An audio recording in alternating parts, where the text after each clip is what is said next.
नमस्कार, मैं हूँ मनविंदर। एमबीएन नेटवर्क पे आप सभी लोगों का बहुत स्वागत है।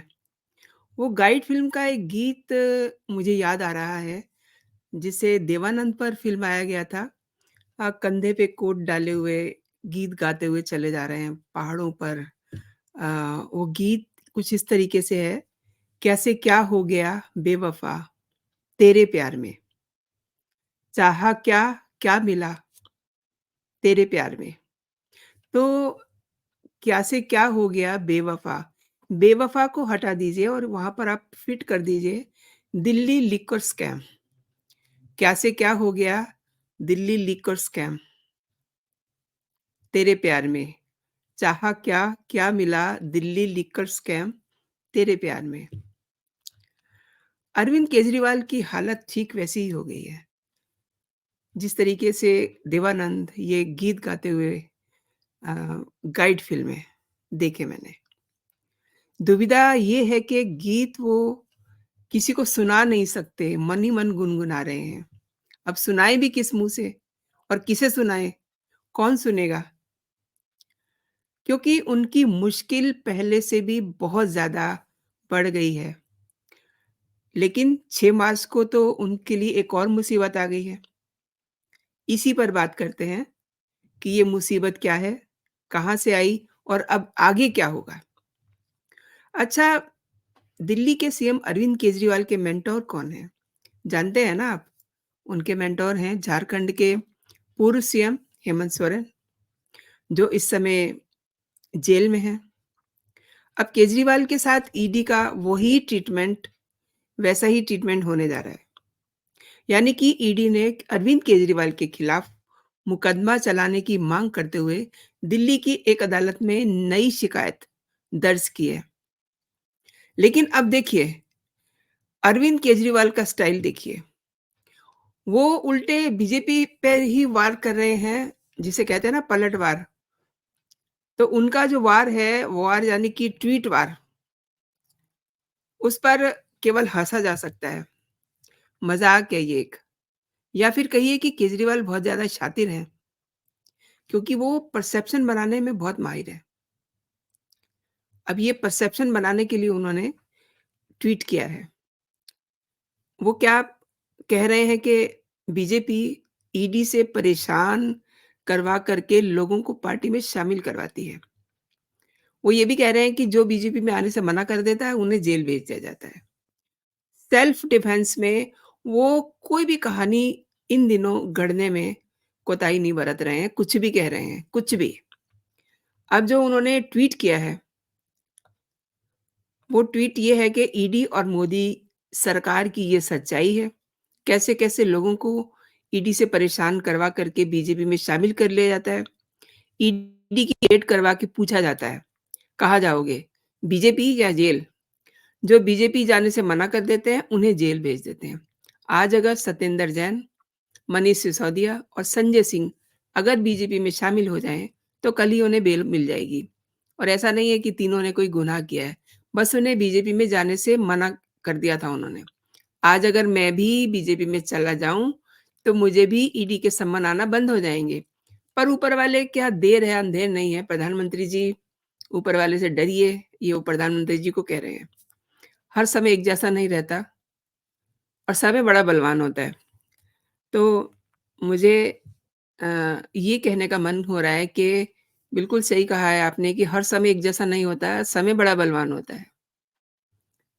लेकिन ये वही केजरीवाल हैं जिनसे क्राइम टीम ये पूछने गई थी कि आप ज़रा ये तो बताइए कि आपके जो 7-8 विधायक थे जिनको 25 करोड़ देने की बात केजरीवाल कह रहे थे, बहुत प्रेस कॉन्फ्रेंस हुई, शोर मचा, हल्ला हुआ कि उनके विधायक तोड़े जा रहे हैं, उनको 25 करोड़ देने की माँग है और उनके नाम बताइए और किसने, कब, कहाँ, कैसे 25 करोड़ देने की माँग की और वो नाम कौन से हैं? आज तक उस नोटिस का जवाब आपने नहीं दिया। और ये बात करते हैं कि बीजेपी इनको भी बुला रही है। इनको बुला कर के बीजेपी को क्या करना है? बीजेपी के पास तो वैसे ही उनकी अपनी टीम है। दरअसल दिल्ली के मुख्यमंत्री अरविंद केजरीवाल की मुश्किलें इस बार बहुत ज़्यादा बढ़ सकती हैं, बार-बार सम्मन को वो इग्नोर कर रहे हैं। इस पर ईडी ने अरविंद केजरीवाल के खिलाफ कोर्ट में शिकायत दर्ज की है। एक एक शिकायत होती है थाने में, जहाँ से फिर आगे कार्रवाई शुरू होती है। लेकिन इस बार ईडी ने कोर्ट में शिकायत दर्ज की है, तो आप इसकी गंभीरता समझिए। ईडी ने अरविंद केजरीवाल के खिलाफ मुकदमा चलाने की मांग करते हुए दिल्ली की अदालत में नई शिकायत दर्ज की है और ईडी ने अरविंद केजरीवाल के खिलाफ सम्मन को इग्नोर करने पे शिकायत दर्ज की है और इस पर सुनवाई भी बहुत जल्दी हो रही है, यानी कि आज ही इस पे सुनवाई होनी है। आज यानी कि 7 मार्च गुरुवार को।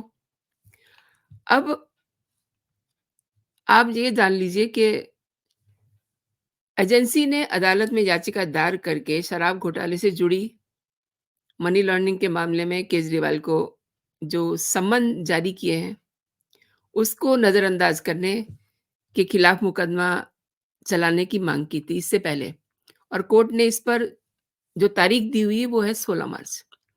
अब आप पूरा मामला समझिए कि उस मामले में 16 मार्च की तारीख है और इस मामले में सुनवाई आज ही है, आज यानी कि 7 मार्च गुरुवार को। तो अब ये दिखाई दे रहा है कि अरविंद केजरीवाल की मुसीबतें बढ़ने वाली हैं, मतलब उन पर उनकी गिरफ्तारी कभी भी हो जाएगी, आज की सुनवाई के बाद। शराब घोटाले में ईडी अरविंद केजरीवाल को अब तक 8 सम्मन जारी कर चुकी है और हेमंत सोरेन को 10 किए थे, 11वें पे उन्हें अरेस्ट किया था। हालाँकि दिल्ली के मुख्यमंत्री हर बार सम्मन को अवैध बताते हैं और कभी ईडी के सामने पेश नहीं हुए। लेकिन जब उन्हें 8वां सम्मन मिला और उस पीरियड में एक सुप्रीम कोर्ट का एक आदेश भी आ गया था कि आपको किसी भी कीमत पर जब आपको कोई भी जाँच एजेंसी समन करती है, तो आपको उसके सामने पेश होना है। इसलिए उन्होंने उसका ये जवाब दिया कि उनको 12 तारीख तक का समय दिया जाए, उसके बाद वो पेश होंगे। लेकिन कैसे पेश होंगे? वीडियो कॉन्फ्रेंसिंग के ज़रिए। तो ईडी ने ये क्लियर कर दिया कि ऐसा कोई प्रावधान नहीं है। लेकिन अब बुधवार को जिस तरीके से ईडी ने शिकायत दर्ज की है, उससे बहुत साफ दिख रहा है कि जब तक इलेक्शन कोड ऑफ कंडक्ट जारी हो, उससे पहले ही केजरीवाल को कार्रवाई के घेरे में लिया जाए। 8 सम्मन और कोर्ट में 2 मामले। तो आप समझ लीजिए कि ये जो बुधवार को शिकायत हुई है सुप्रीम कोर्ट के उस आदेश को जोड़कर भी देखिए इसे, जिसमें सुप्रीम कोर्ट ने ये कहा है कि सीबीआई और ईडी के समन पर पेश होना ज़रूरी है। अब देखना बड़ा दिलचस्प होगा कि आतिशी मार्लेना किस तरीके से रिएक्ट करती हैं, क्योंकि उनके थोड़ी देर में लाइव सेशन शुरू हो जाएँगे, लाइव उनकी प्रेस कॉन्फ्रेंस शुरू हो जाएगी। आप देखिएगा किस तरीके से वो फिर वही बात कहेंगे, जैसा कि अरविंद केजरीवाल ने ट्वीट किया है, जो मैंने आपसे शेयर किया अभी, कि वो बुला रहे हैं हमें कि बीजेपी में आप शामिल हो जाइए। मतलब ये समझ से परे की बात है कि अरविंद केजरीवाल या उनके जो 2-4 बचे हुए मंत्री हैं, उनको लेकर बीजेपी क्या करेगी? क्या करना है उसको? आप ही दर्शकों बताइए कि बीजेपी क्या करेगी इन आपके लोगों को? आपने मेरे साथ पूरा वीडियो देखा, आपका बहुत-बहुत धन्यवाद एंड ये वीडियो अगर आपको अच्छी लगी है तो आप इसे लाइक ज़रूर कीजिए और इसके बारे में अपनी राय भी मुझे बताइए और अगर अभी तक आपने मेरा चैनल सब्सक्राइब नहीं किया है, तो मेरे चैनल को आप सब्सक्राइब भी कर लीजिए। बेल आइकन ज़रूर दबाइए ताकि मेरे नोटिफ़िकेशन आप तक सबसे पहले पहुँचे। तो दोस्तों, अभी के लिए इतना ही। आप अपना और अपनों का ख़्याल रखिए। जय हिंद, जय भारत।